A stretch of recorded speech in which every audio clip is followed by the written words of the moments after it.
coming to the stage next, this next comedian. She's lovely, she's funny, we adore her in the California room. Give it up and keep it going for Melody Robbins.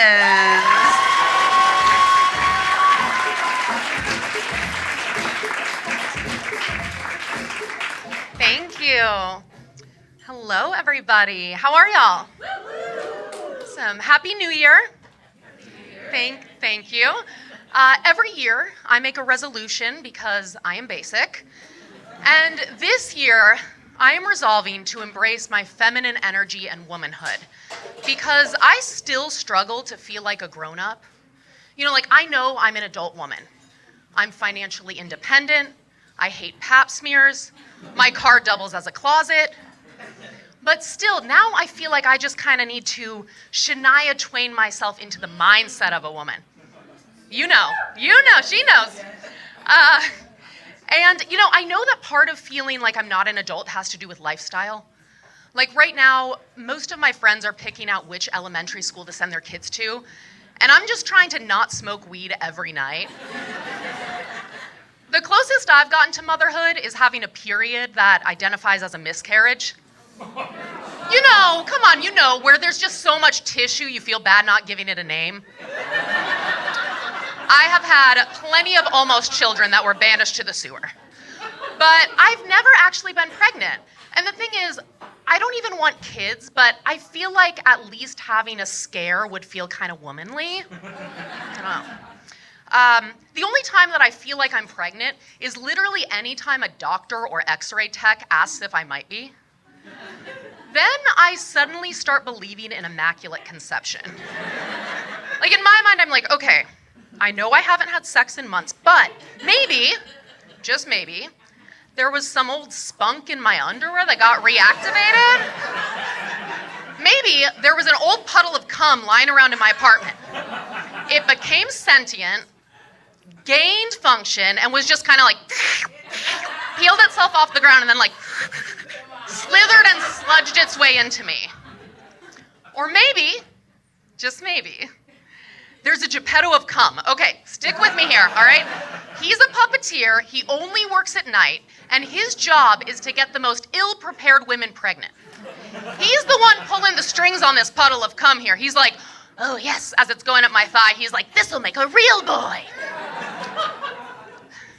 I don't know, I'm trying to lean into a more womanly aesthetic, but it's kind of challenging because it's not really my thing.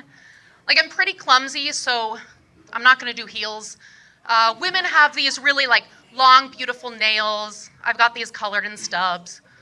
But I did recently realize that there is one key element that every female in Los Angeles needs in order to be a woman. And that is to have a hairdresser in Orange County. I've got an appointment next week. I'm pretty excited, but I am also an anxious mind, in case you can't tell. And there is just this one part of a haircut that is so daunting to me. It's right after they do that amazing shampoo scalp massage, you know, where you feel like you're gonna come, but we never talk about it. I can't remain in that pleasure because the next thing I know, I'm being led on what I can only describe as a death march from the shampoo sink back to the salon chair in front of the mirror where I am going to look the ugliest I have ever looked in my entire life. Smock up here, slick, wet hair. Holy shit. What is it about that mirror, that chair, the smock? I don't know. It doesn't matter how much rest I got the night before, if I did my makeup perfectly. When I get over there, I'm just this ugly, fat, floating head. I start to disassociate. I kind of go into this existential tailspin where I'm looking in there like, could I be this beast? No. I recently went home and I was asking my mom, you know, do you have this experience too? You know, I want to be relatable. I'm like, please, someone else think they're ugly. And my mom told me that she doesn't even look in the mirror until they are completely done with the cut, which, like, it's very simple, but also kind of a pro tip. And honestly, I wish she taught me that rather than giving me a sex talk that didn't even stop me from becoming a slut. I'm realizing that, in this goal to be more womanly, I'm going to have to be really, really honest with myself, brutally honest. And I consider myself sexually liberated, but I realized recently that I've never fucked a guy that weighs more than 140 pounds, which means that I've never called someone daddy and really meant it. A guy under 140 isn't daddy. A guy under 140 is granddaddy, and I have no interest in walkers or dosing medications. Don't get me wrong, little guys kind of used to be my type, but not anymore. Because, let's be honest, it's tough to enthusiastically follow commands when you can barely hold me down. And it's tough to get turned on by a guy that I've got a chance of beating at thumb war. But you know what? It's a new year. I'm manifesting. I see it now. Soon enough, I'm going to have my beautiful cut and color from Orange County, my long nails. I'm going to be getting railed by some big guy. And man, I will feel like a woman.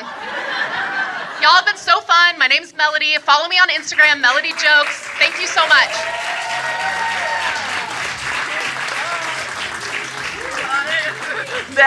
Melody Robbins. I'm not normally friends with girls who are skinnier than me, but she's great.